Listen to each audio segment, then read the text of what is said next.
मैंने अपने जीवन में कोई भी अच्छा काम किया है तो वो फिल्म है व्यसन मुक्ति की जो मैंने बनाई जी। और एक संस्था है बहुत बड़ी BAPS जी। जिसके गुरु हैं श्री महेंद्र स्वामी महाराज। जी। तो मेरे पास उस संस्था के कुछ संत लोग आए और उन्होंने बोला कि हम एक ऐसी फिल्म बनाना चाहते हैं व्यसन मुक्ति से जुड़ी हुई जिसमें तंबाकू गुटखा सिगरेट ये सब चीजों से मुक्ति मिले युवाओं को। जी।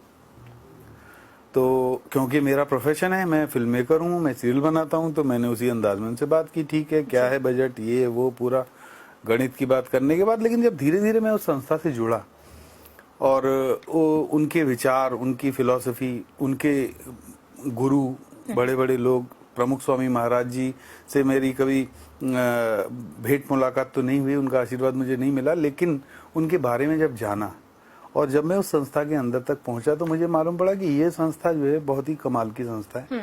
मैं बहुत धार्मिक नहीं हूँ,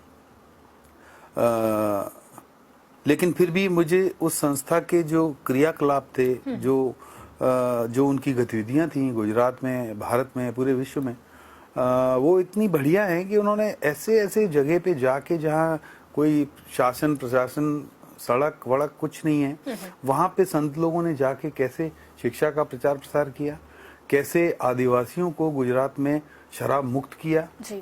कैसे वो लोग जो छप्पर में रहते थे, आज मैंने देखा है कि वहाँ सड़क नहीं बनी हुई लेकिन 3-3 मंजिल के घर बने हुए हैं। उन आदिवासियों की जिंदगी में क्या मतलब कितना सुधार आ गया, कहाँ से कहाँ पहुंच गया। और ऐसा हर मामले में, कहीं भुज में भूकंप आया था, जब तक सरकारी तंत्र पहुंचने से पहले मुझे लगता है प्रमुख स्वामी महाराज अपने हरिभक्तों के साथ वहां पहुंच गए थे। 1,500-2 हजार लोगों ने वहां लोगों की मदद की जी। कितने दिनों तक, मतलब वहां उनके खाने पीने का ध्यान रखा जी। और भी न जाने ऐसी कितनी चीजें हैं जो ये संस्था ऐसे कार्यों में लिप्त है। तो मुझे वो बहुत अच्छा लगा और मुझे लगा कि मैं कोई अच्छा काम ईश्वर मुझसे करवा रहे हैं। तो सबसे पहले तो मैंने कहा कि मैं इस कार्य का एक भी पैसा नहीं लूंगा आपसे, मैं अब मन से करना चाहता हूँ। और दूसरा ये था कि उस वक्त मैं सिगरेट बहुत पीता था जी।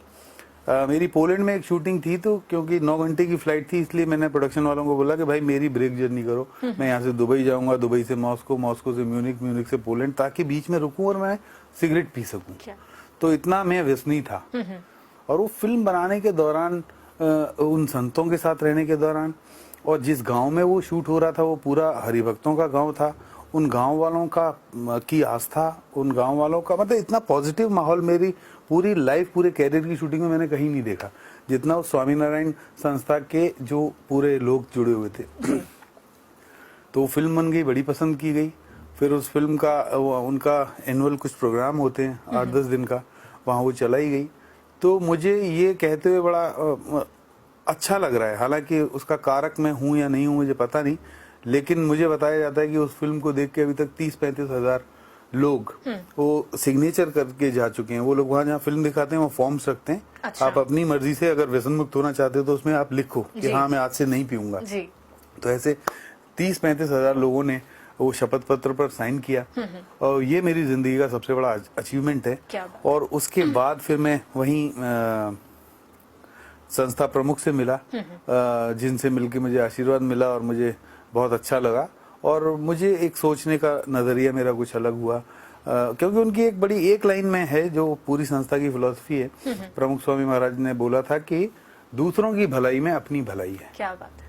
तो अगर ये एक छोटी सी एक वाक्य की बात अगर समझ में आ जाए तो नजरिया बदल जाता है। और मैं अभी इसको बहुत स्ट्रांगली मानता हूँ कि दूसरों की भलाई में अपनी भलाई है। क्या बात है।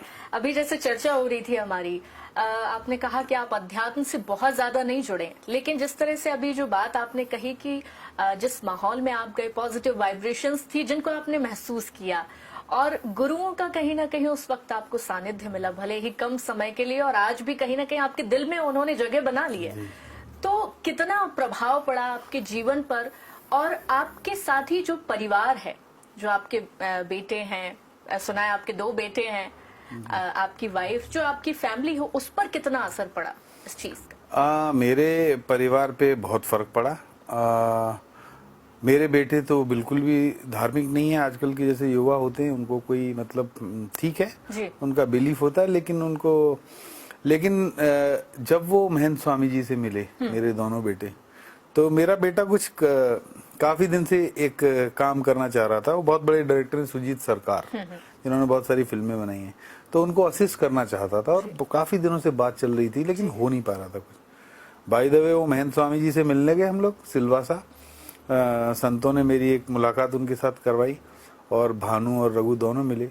और भानु को जब हम वापस मुंबई आए सिलवासा से, अगले दिन फोन आ गया सुजीत के यहाँ से कि आप कल से ज्वाइन करो। अच्छा। तो वो उसको अभी मुझे पता नहीं है कि वो क्या है, लेकिन उसके दिल में ये है कि महंत स्वामी जी का आशीर्वाद मानता है वो इसको।